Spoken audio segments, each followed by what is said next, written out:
I think that one of the reasons why magic is so wonderful is because it cannot be explained. But you know when it happens, when something magical happens, you go, what happened? That's what it was like watching the Ramones. It's like, okay, what is this?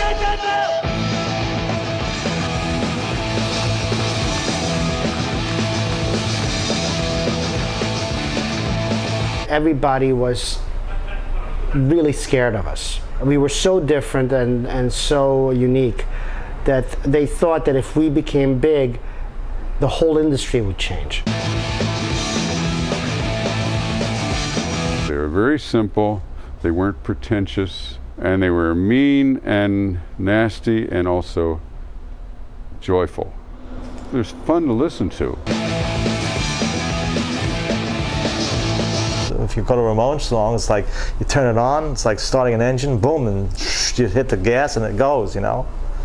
You don't want to hit the brake and stop, you want to keep on going. Between the period of about 1975 and 1978, we were probably the best rock and roll musicians in the world. Not in the sense of virtuosity, but in the sense of creating something original and playing pure rock and roll in an original way. Nobody could touch us then.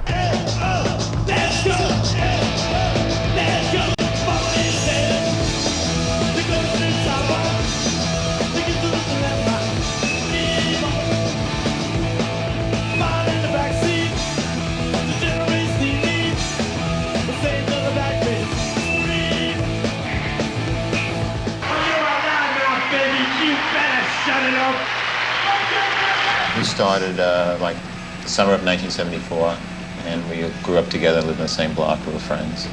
Something we always wanted to do. It's an unnatural phenomena. Can you see? Yes, well, don't do it there. It's not the right spot, you know? I was meaning to get a haircut.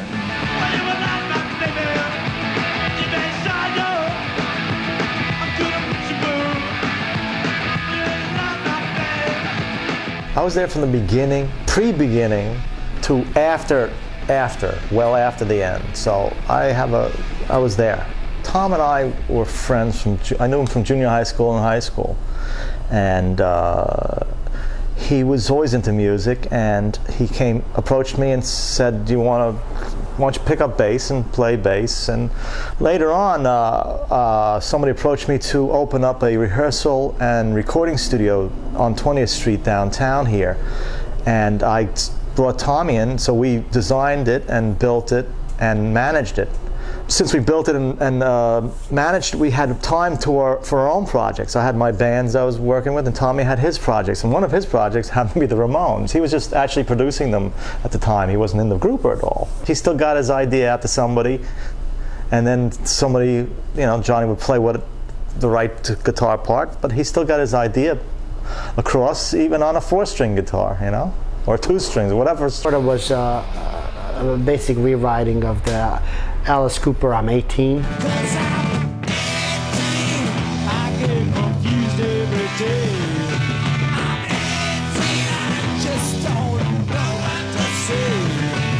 Was already a virtuoso songwriter by about his second song.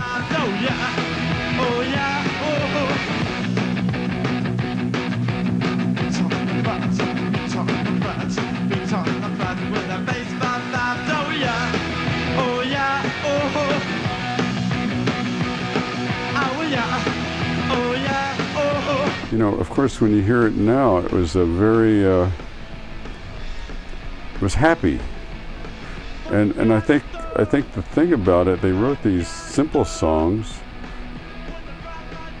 and they were teenage songs. How many times have you been in a restaurant? There's like kids annoying everybody. What do you want to do? Kind of a funny way. You want to be in a brat.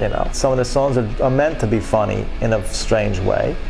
And a lot of people think they're like the big cartoons, but they were actually serious. I mean, they're saying something and it's funny, but it's something there, like being on a brat with a baseball bat or something like that. Talking about,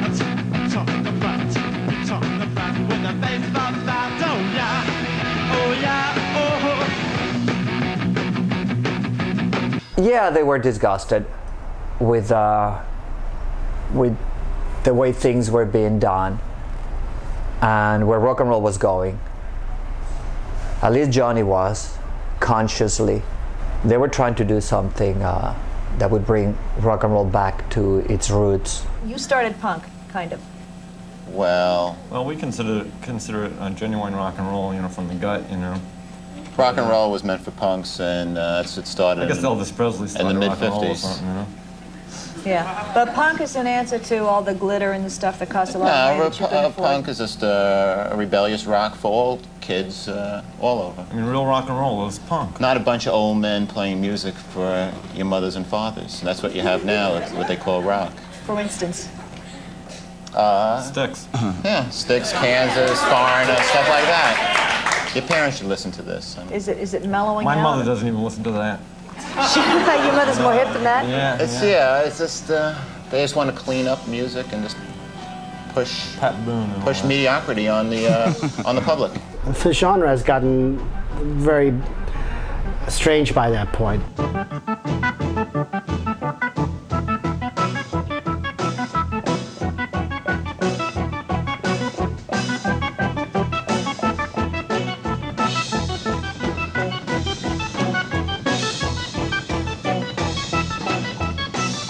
Songs were like 6 minutes long with lots of solos and sort of virtuosity, which at first was great when it was practiced by Jimi Hendrix and Eric Clapton and people like that. Had really, 6 years on, it just got too messy.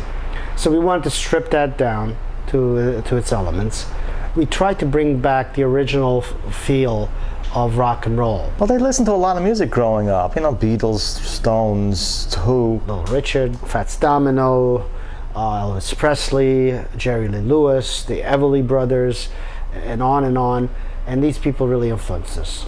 Fillmore East used to be down here. We saw all sorts of like Sly and the Family Stone, Blues, B.B. King, and we saw The Cream, and we saw Jimi Hendrix, and we saw a lot of stuff that was going on at the time. So, and then they were all influenced by that. And then later on, when the Stooges came out and MC5, you know, they influenced us a lot because, again, there was like a pure essence of rock and roll in that.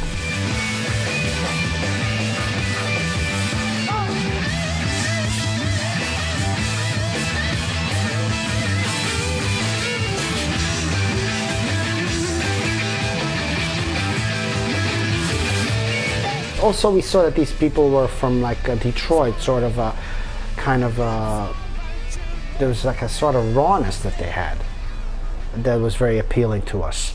So there's a lot of influences on the Ramones because we loved a lot of things. Our tastes were like amazingly eclectic, all things considered.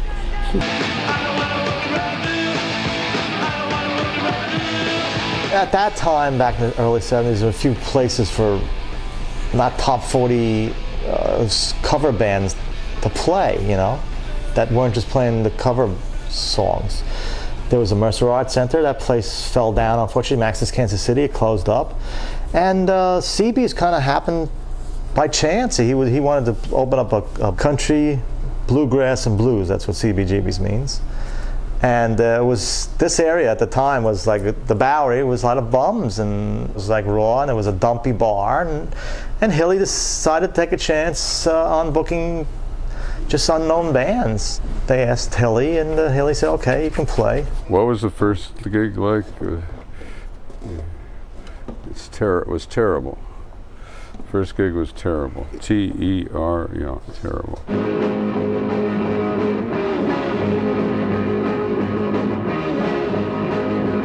They had terrible gear. I mean, their amps were, everything was loose, their wires and everything, and they'd start and they'd stop, and everything was squeaking and screeching, and they couldn't get through a song, and they were yelling at each other on stage. It was a comedy of errors, you might say. It was not an auspicious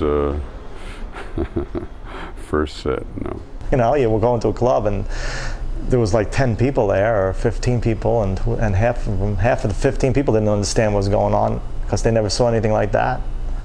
a few times they would go on stage and, you know, play different songs, and they would yell at each other. You know, they didn't know what they were doing, and so they'd develop on stage. They start playing different songs, and he said, "Hey, you're not playing the right song." Blah blah. Very rare. It didn't happen. It was just in the beginning.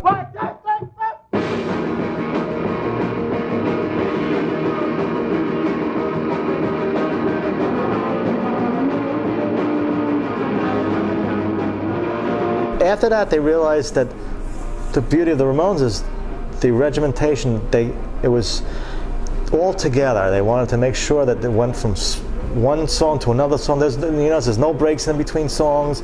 There's no chit-chat in between songs. They don't tune the guitars between songs. It was like a machine. They wanted to keep it very much like a machine going. Whatever happens, they were just going to keep going and not stop. So nobody ever did that before, but they were these short little bouncy songs played at full speed, as loud as they could get it, and it just went one song into the other with maybe a 1, 2, 3, 4, and and it caused a little bit of a sensation. It was a little different. Nobody else did it.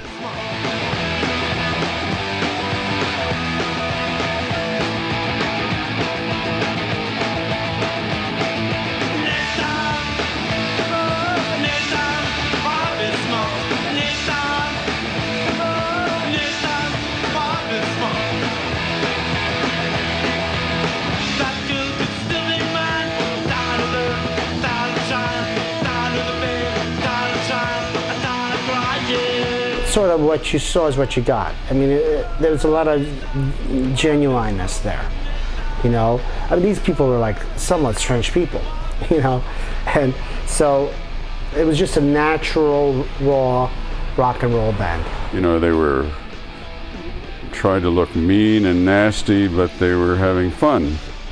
So that combination with that high velocity drive, I think it startled people, and people started coming very quickly, more and more and more and more. They started coming out. So within a short time, the place was packed. We were kind of a rough and tumble band at the time, and every record company in New York turned us down. Sire Records decided to take a chance on us, you know. So with the smallest budget in history, we made the first album. The Ramones had already been playing live for the entire year of 1975, and the sound was complete. I would say that by the time the Ramones got into the studio to do the first album, their sound had already come together. And I could tell that Tommy was being very loyal to this and trying to keep it very real, very tight to what the Ramones sounded live. We felt it important that we make the album, good. So we were very serious about it, and we understood what was at stake. We did it very fast, very cheaply, with engineers who had never heard anything like that, because no one has ever heard anything.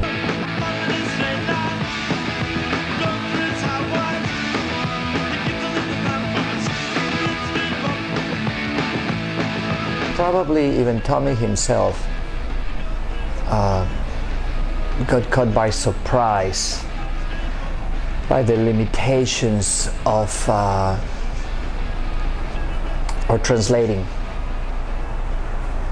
translating the songs into with all their might and power.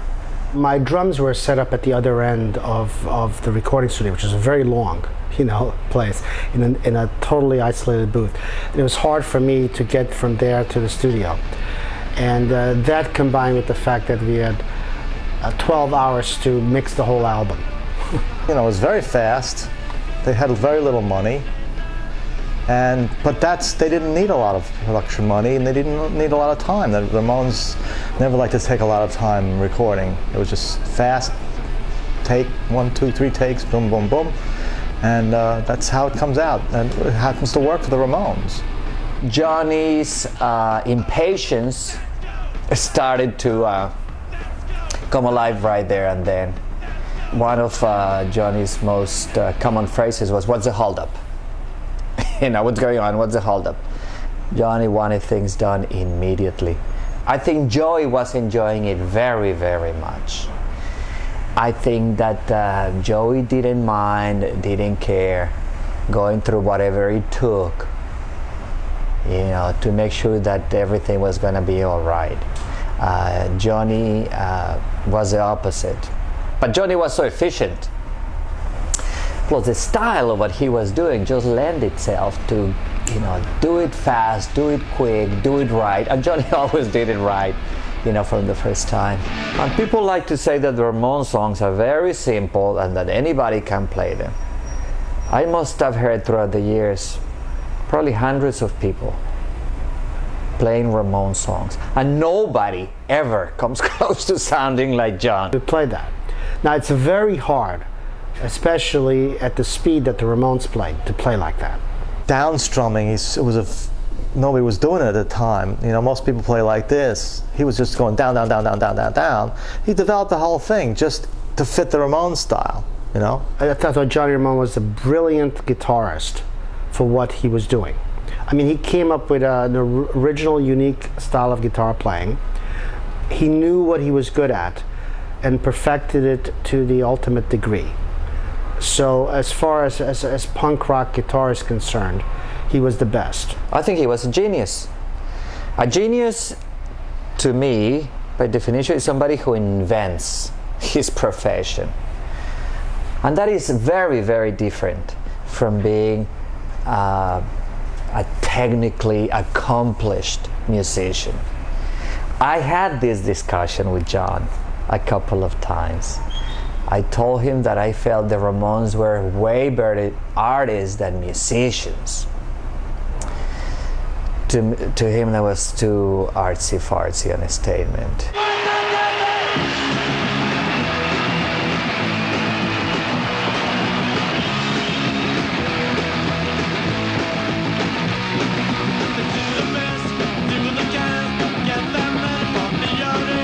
Every single song is good. Now, don't ask me which songs are on each album, because I probably cannot tell you. Leave Home was sort of a change-up. What we were going for on Leave Home was a sort of a pop sound, because we liked pop music, and I guess we were in that kind of mood for that album. You get these psychotic songs with psychotic lyrics, with these happy-go-lucky pop melodies. And so that's basically the Leave Home album. We spent a little more time producing it and making it. We had a higher budget. We worked in a nice, comfortable studio with good equipment, and so that was a lot of fun making that record. Very much so.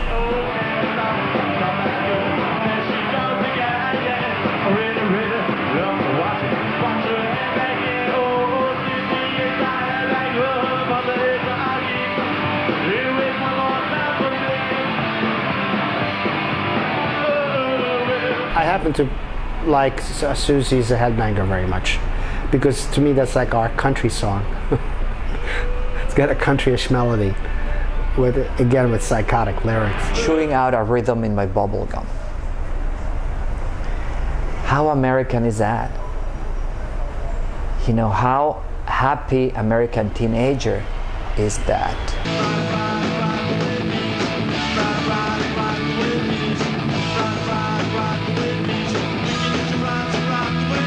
Our peak in every way, in songwriting, in playing, performance, recording, production. Well, you know, it was a well-made album. They were getting a little better at trying to translate the speed and the intensity of the live performances, and I think that Rocket to Russia is the best attempt. The Ramones were very fortunate in having 4 very talented songwriters. You know, different songs were written by different people, and but it was great, you know, because by starting with the second album, and especially Rocket to Russia, a lot of the songs were started to be written all together. You know, where we'd all basically contribute to the songs. We didn't write in the studio. The records were made fast. There was no time to write songs in the studio.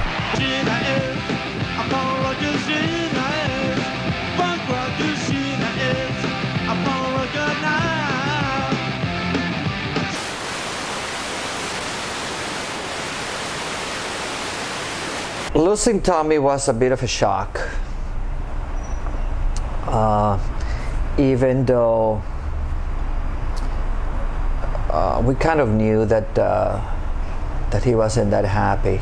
At the time, Tommy really, I mean, he, as I said, really started as a producer, and then he wanted to engineer and produce. So they kind of talked him into playing drums, and you know, it was great.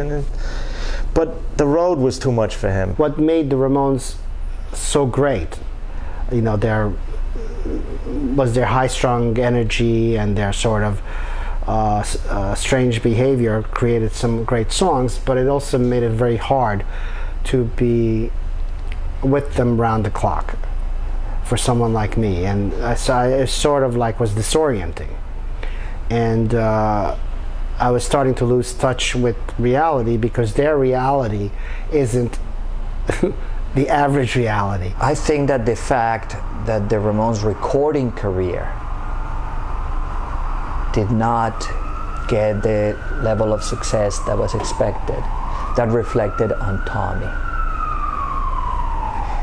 And since Tommy was the one that had been laying down his strategy and was the man with the theory and behind the action, I think that that made him the fall guy. Especially in the Ramones culture, especially in Johnny's world, somebody always had to pay. You know, when something didn't work, there had to be a guilty person, and that guilty person had to pay. That was Johnny's way. And I think that Tommy had to pay.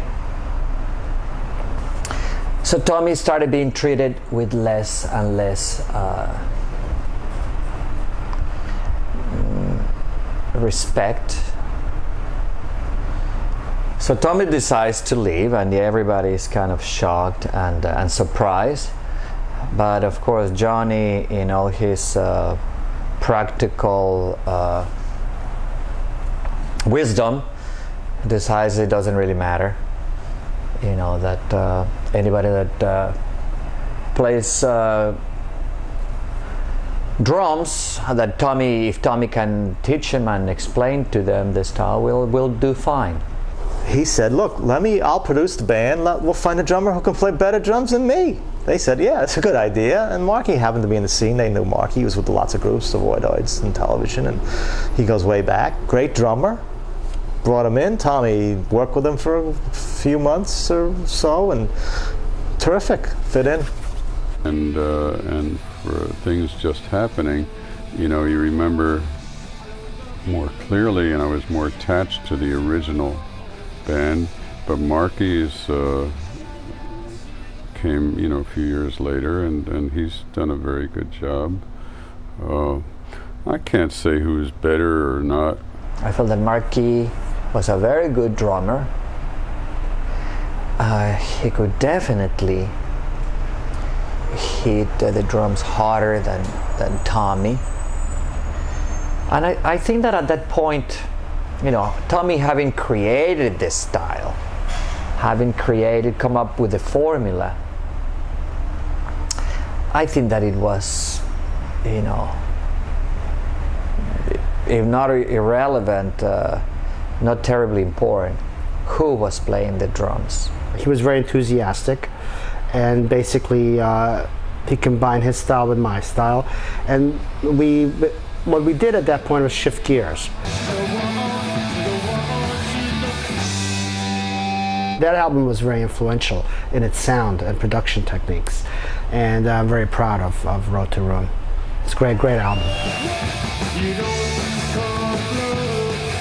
I had all the time to produce. Okay, I was working with Ed Stasium, and it was just I felt like a kid in a toy store. I had full reins and everything, and we used wonderful studios, and it was great working with Mark. You know, we set up the drums and got a great drum sound. You know, and the sound on that album is magnificent. We were trying to make a more commercial, radio-friendly record at the time, because they weren't accepting the great albums we were making before. So we were trying to, maybe, if we met them halfway, we felt then they might play us on the radio. Radio didn't take to it at all, you know, not too much. They wanted the same old, you know, that's what they were used to. Do you get a lot of airplay? No, Why not?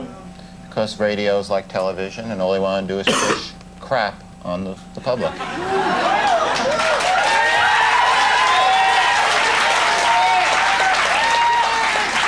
That's Not this show. This show is one of the better shows on television. I'm talking about.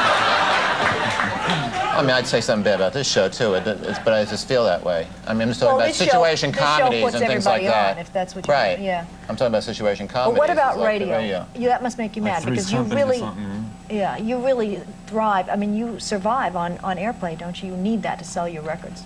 So. Yeah. Well, It helps. Radio just turned into a big business. It's you know, just pushing mediocrity, and just like it's just all they care about is money now. Like, take the '60s, was definitely the most innovative time in the history of rock and roll and radio, where they play everything and they look for new things to play. And the DJs were the hip people, and they turned us onto the Beatles and various people like that. I mean, nowadays, you know, the DJs could care less. It's just a salary, and it's just, radio's totally sterile. You know, it's They all play their hit formulated list. and homogenous. You don't Also- really need it, though. Really? We haven't had it, and we're getting along just fine without it. And kids don't, just because there is no radio doesn't mean that kids have to be stuck with mediocrity and not thinking. They just have to discover things on their own, whether it's us or anyone else. There are still songs that show this mental, you know, problems and mental anguish. You know, there is sedated, his bad brain or mental themes that they enjoyed, that they like to write about.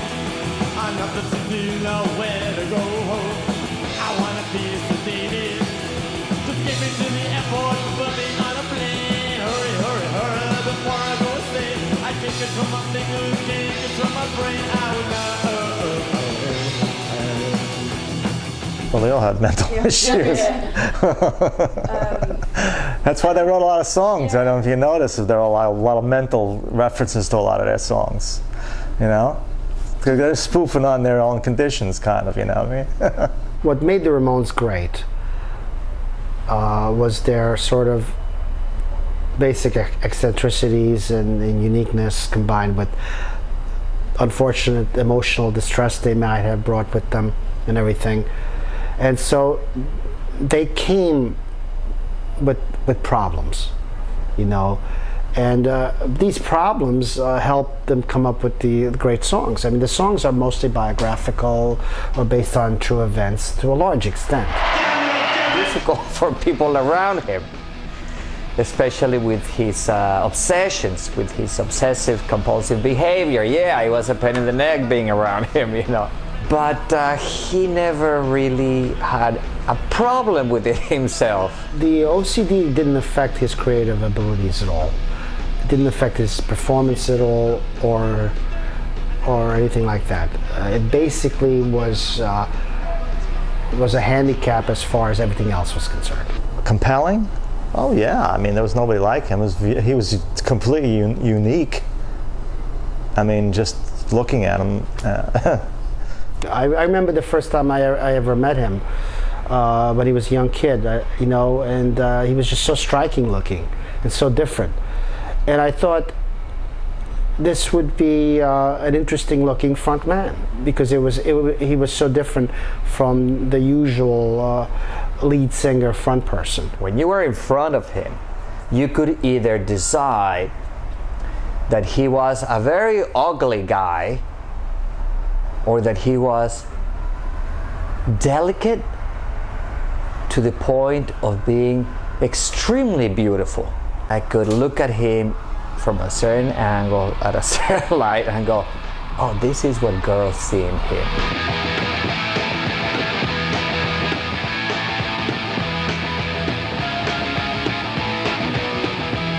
When I'm going out west where I belong, where the days are short and lights are low, I don't walk, I do walk, and I twist, I do twist, and I shimmy, I do shimmy, and I fly, I do fly. We were happy thought, no one's ever on the sun. Dee Dee was hanging out. We had his girlfriend who used to beat him up every now and then. She was a good-looking woman, but very tough. Connie. So every once in a while, she'd take a swing at him and did a good right hand. Dee Dee was amazingly creative and a really hard worker. Very prolific. He's like intense. He was an intense player. Whatever he did, he was intense. Writing, he was intense. Taking drugs, he was intense. He had to do too much of that. He'd write all the time. He'd just, he's always off the road. He started painting. He was just a very intense character. He was so hyper and just so, like seemed to have attention deficit disorder, like I say. And the fact that he could master the instrument was amazing. For the Ramones, he was great. It's very simple stuff, I was a bass player and I played a little more technical than him, but to be in the Ramones, he was terrific, Dee Dee was definitely a role model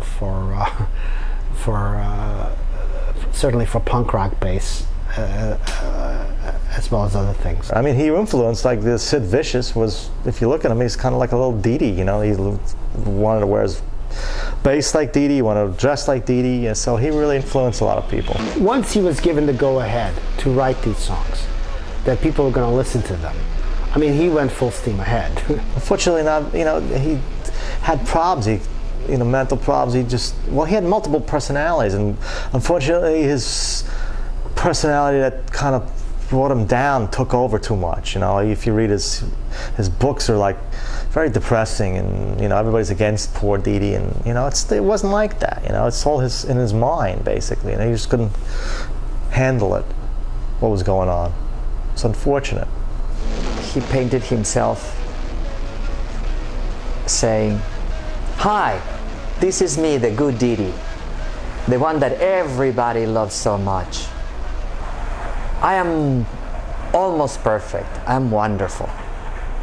And then he drew himself on the other side of the canvas, saying, "This is the other Dee Dee.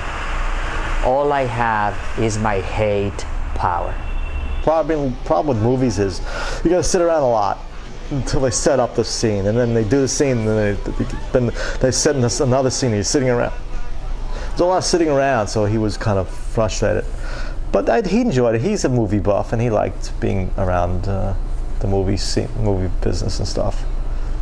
I enjoyed it. I was in the... Doing your album Into the Century, that must have been quite a buzz to work with that man.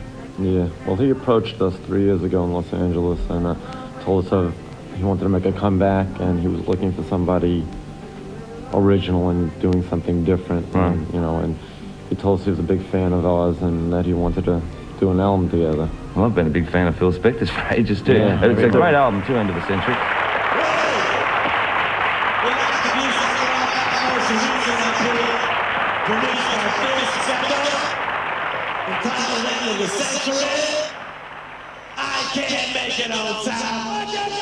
Phil Spector was a huge Ramones fan. He saw us and he gave us the great compliment of saying that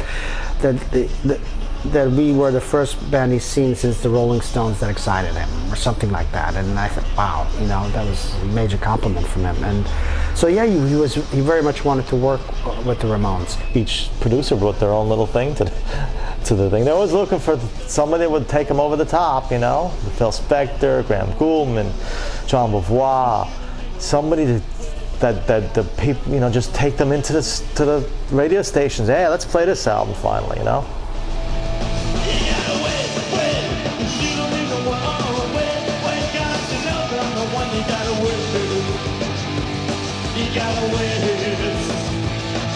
I'm not quite sure he knew what he was up against.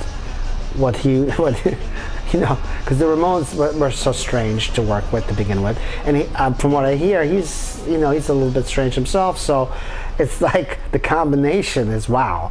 Well, I don't know exactly what makes him tick. I don't know exactly, how this guy went about making all the hit records that he did, before the end of the century. But it was just crazy to the way he was doing and what he was doing, working with Ramones. It was insane. He was a very controlling producer, and some people, Joey loved him, Johnny hated him, Marky loved him, and he was crazy. He was out of his mind, but he's another crazy genius. It's definitely a very interesting record, and there's a lot of talent that goes into it from both sides. So it's certainly a historic record for sure. It should have been great. It could have been great. I don't know exactly what happened. It's overproduced, that's for sure. I think that what happened is that instead of Phil coming close to the Ramones, what he did was to bring the Ramones into his world, and it should have been the other way around. I think that he's the one that should have, dive into the Ramones world, and apply his technique and his style. But basically, it turned out to be more of a Spector album than a Ramones album. It should have been the other way around.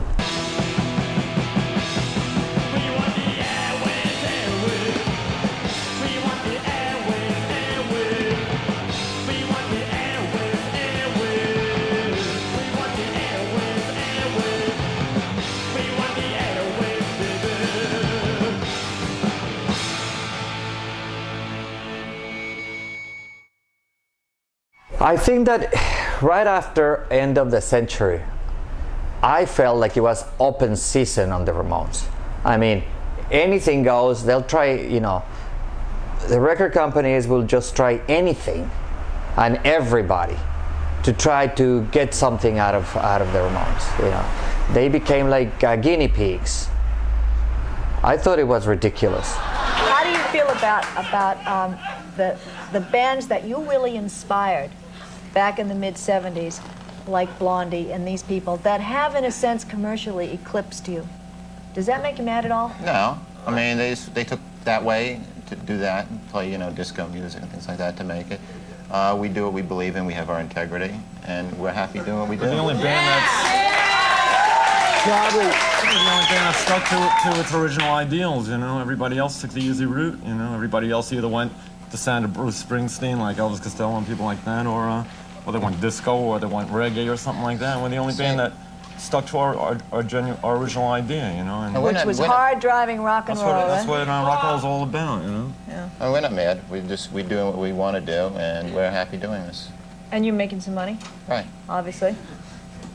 I mean, there's room for everybody. There's no reason to shut out one kind of music. There's room for everybody.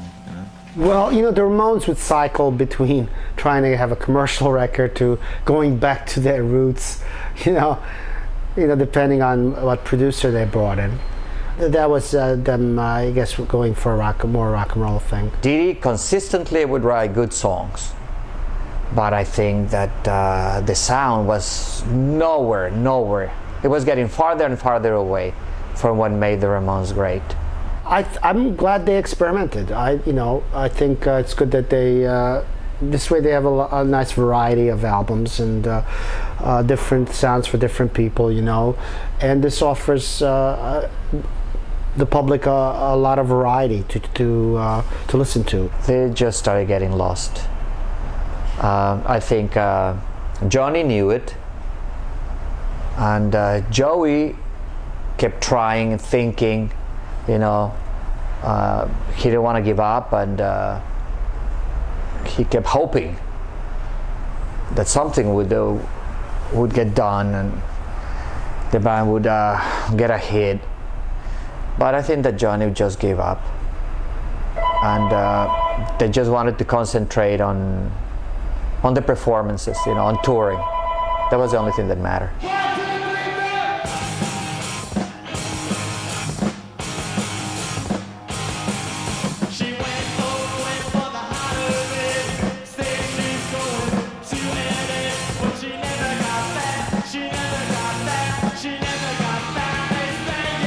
Do you think that Joey wrote KKK took my baby away about Johnny?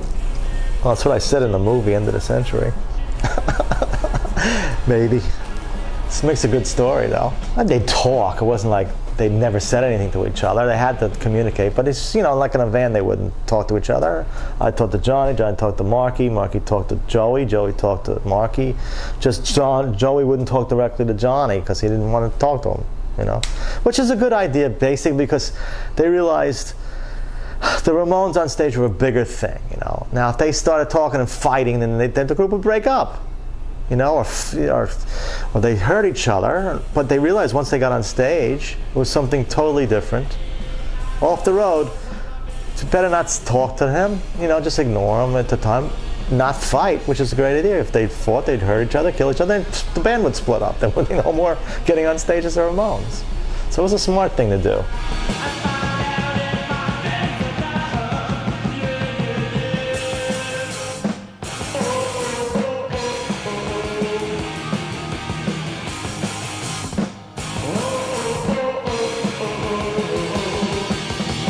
If you really haven't listened to it, and people kind of heard things about it, they'll just say, Ramones, forget about it. There's nothing there. People who say that don't really understand.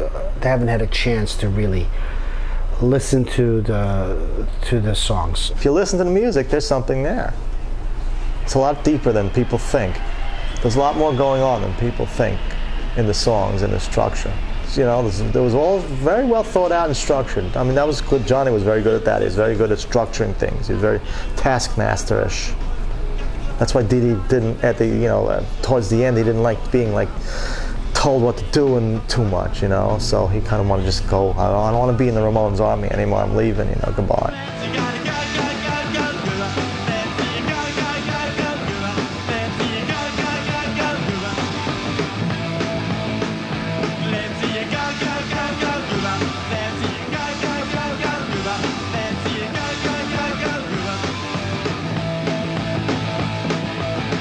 The Ramones style of music is 100% punk. The Ramones didn't so much create punk as start a whole genre of music which led on to alternative music, new wave music, punk rock, modern rock. They were a catalyst for what was going on. You know, there's nobody that sounds like them, otherwise you think they're copying the Ramones. I mean, it's a very definite sound and kind of thing they do. I'm not sure who said it, but somebody said, a critic said, that punk existed because of the false assumption that the Ramones could be imitated.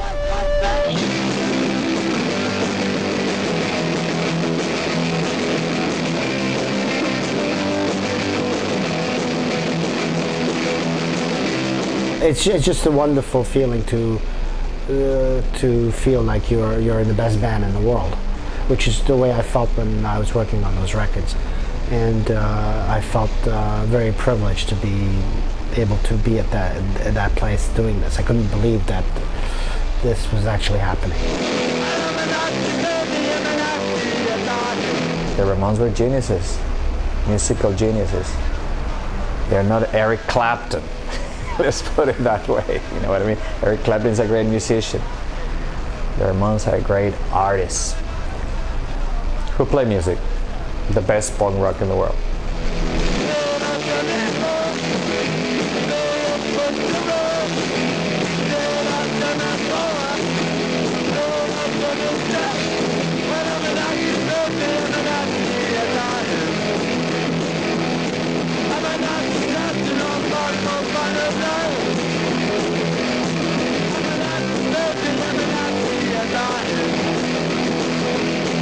I've been just the mark of my